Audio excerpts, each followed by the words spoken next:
Alors, comme tous les vendredis, on retrouve notre chronique L'Histoire en marche avec Thomas Snegarov. Alors, le fait du jour aujourd'hui, c'est cet accord secret signé entre le Japon et les États-Unis dans les années 60, qui a été révélé par le Japon 50 ans après. L'occasion de revenir justement sur les relations nippo-américaines. Dites-nous tout, qu'est-ce qu'il y a dans ce rapport ? Alors il y a plein de choses, mais en particulier une chose qui a été retenue par les Japonais, par les médias internationaux, c'est la possibilité dans cet accord de 63 donné aux Américains de venir avec des navires disposant d'armes nucléaires pour accoster sur les côtes japonaises. Et vous savez que toutes les questions nucléaires au Japon sont liées au traumatisme de Nagasaki et d'Hiroshima, deux bombardements nucléaires de 1945, et depuis cette date, en théorie, la diplomatie japonaise refusait tout armement nucléaire sur son sol, produit par les Japonais, mais aussi par d'autres. Et ainsi, en révélant cet accord qu'on connaissait déjà aux États-Unis, mais qu'on n'osait jamais révéler au Japon, on a levé un lièvre intéressant des relations entre le Japon et les États-Unis. Alors justement, est-ce qu'on peut dire que ça se tend de plus en plus entre le Japon et les États-Unis ?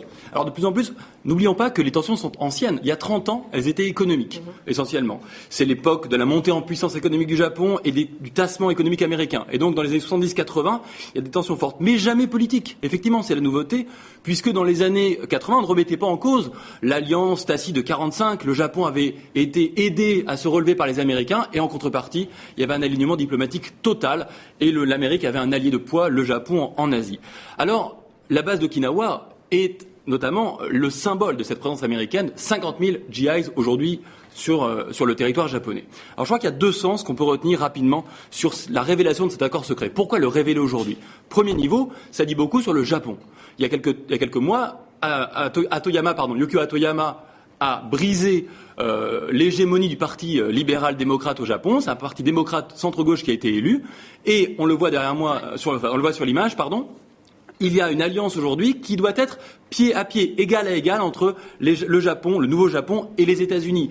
Ça s'est notamment cristallisé autour de la base d'Okinawa que les Japonais sont moins enclins aujourd'hui à céder durablement aux Américains.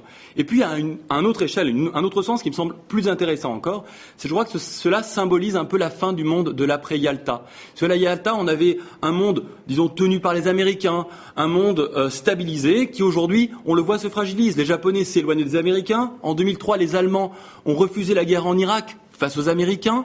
Il y a la montée en puissance de la Chine, du Brésil et d'autres pays. Bref, le monde change et je crois que les difficultés de l'Europe d'aujourd'hui, le projet européen est à l'arrêt. C'est, je crois, encore malheureusement peut-être un indice de ce monde qui change.